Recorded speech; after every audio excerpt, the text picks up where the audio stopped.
Hey guys, it's Dana and Easter is coming. So in this video, I wanted to share with you some ideas to build a budget-friendly Easter basket. So the average family in America spends $140.62 on Easter. So that's about $16 billion, and that's a lot of money. And it doesn't have to be an expensive holiday.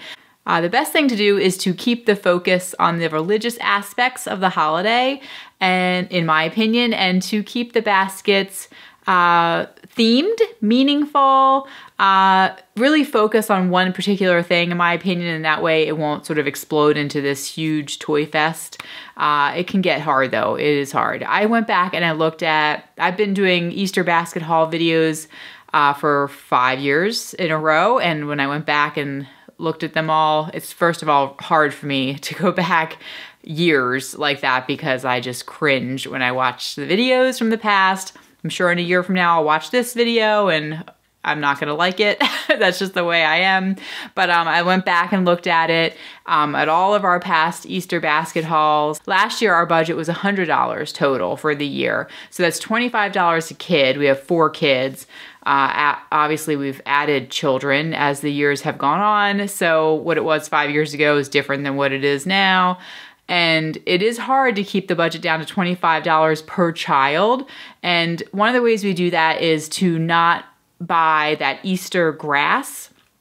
I repurpose a lot of things. So I don't use grass in the baskets. Usually I try to find something if I can. A couple years I used those blocks, those big chunky building blocks, the preschool ones. I just use that in place of the grass in the basket.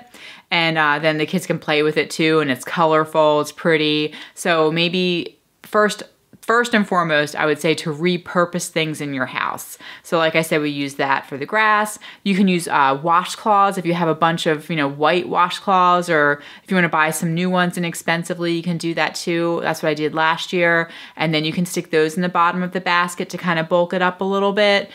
Also, your basket itself can be something repurposed within your house. We use the same baskets over and over again for the past few years. And this one basket, the handle got torn off by the kids. It's kind of hard because the kids like to play with the basket throughout the year, and so it takes a beating, but doesn't mean we're not still going to use it. I try to grab the baskets, gather them together, and hide them in a separate location as the closer we get to Easter, so they're not playing with them, the night before Easter, or, whenever I go to assemble the basket. So I try to, collect them and hide them away. I also do that with bunnies. So I like to put stuffed animals in the baskets. Stuffed animals can get really expensive, and then a lot of your kids might not really play with them. But over the years, if you buy one bunny here or there, I just go and I look for all the bunnies in our house, and I put them together and repurpose them. The bunnies like to congregate at Easter and all go in the baskets. So it gives them a stuffed animal. It's, one they already had, but they still get excited about it. They're still excited for the bunnies to be in the basket. All the bunnies got together and they all like Easter and they all got in the basket. So it works. Also, we have a bunch of books about Easter that I've collected over the years. If you just buy them, one book a year maybe. And so I collect those books too on our bookshelves, and I'm putting it back in the basket. So that's something to read on Easter, obviously, to help remember the meaning of Easter. And, children love books, and it's a fun thing to do together, to spend time together. One year we took some gardening tools that I got at the Dollar Tree and some packs of seeds. I think I'm gonna try to do that this year because my one son keeps talking about planting things outside for a garden. So I like that theme for Easter baskets, when you do a gardening theme with seeds, and you can get them. The Dollar Tree has so many things, there's a ton of videos on Dollar Tree hauls. What people buy for Easter. I mean, you can just go into the Dollar Tree and you can get a lot of things inexpensively to put in your children's Easter baskets. So I highly recommend it for Easter time. Target does a lot of sales. You can do the dollar spot at Target. So just try to focus on where you're shopping and what you're buying, but you can go to the Dollar Tree and pick up things. And you can use watering cans or little baskets that you buy at the Dollar Tree for your basket. Your Easter basket doesn't have to be a basket. It can be rain boots if you have some really cute rain boots.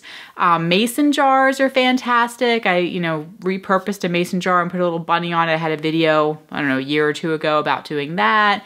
You can use that. Oh, an umbrella. If you have umbrellas, you can open up the umbrella and use that as your basket.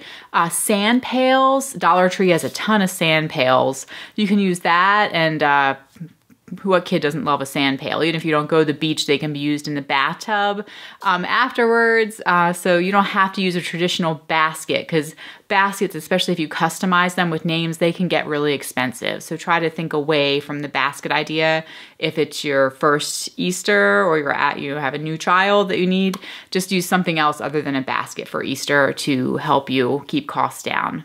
If you have multiple children, if you buy things in bulk, not in bulk per se, but if, how you can get those boxes of sidewalk chalk. So if you get a box of something that has multiple items in it, then you can open the box and split it up amongst your kids. And then that way it'll go further. So that's a good idea. Last year I put Band-Aids inside the kids' Easter baskets because they love Band-Aids. They love getting a boo-boo and getting a Band-Aid. That's hot stuff in our house. So boxes of Band-Aids I think are fun. And then maybe you're just going to do one piece of chocolate, which is basically what we do. The kids get one chocolate bunny. I try not to go overboard with the candy at all. I try to keep it down. And so one chocolate bunny, and then an outfit. I really like the idea of putting an Easter dress inside the basket, or for our sons, my one son just loves to wear ties. So you can get those kids' ties and I did order those for this year. The kids' ties that just zipper up, they're really easy. They just go over the head and they just kind of pull them up and there's a zipper on it. It's so simple for them to put on. So you can do ties, or whatever they're going to be wearing to church on Easter Sunday. Put that into the basket, and it is really fun to have something nice to dress up in. And you can do that inexpensively too. You can look in your local thrift stores or Goodwills to try to find something new. It doesn't have to be brand new. It can be new to you, and then you wash it up, clean it up. Sometimes those Easter dresses are only worn once and then people give them away. So you can find an inexpensive one that's in really good shape in your child's size if you just look around. So this is again why it's important to think ahead before Easter, so you're not running around last minute. I really think that's really the key to not overspending at holidays, is not waiting until the last minute, because then you will most likely overspend because you're running around in a frenzy and you don't have a lot of time, so you just impulse buy. And then the last thing I'm gonna say, which is kind of okay, yeah, don't get a pre-made basket because you're paying for the convenience of it being all assembled. So obviously it's going to be marked up. So you're going to be spending more if you are purchasing a pre-made basket. So assemble your own Easter baskets to save money.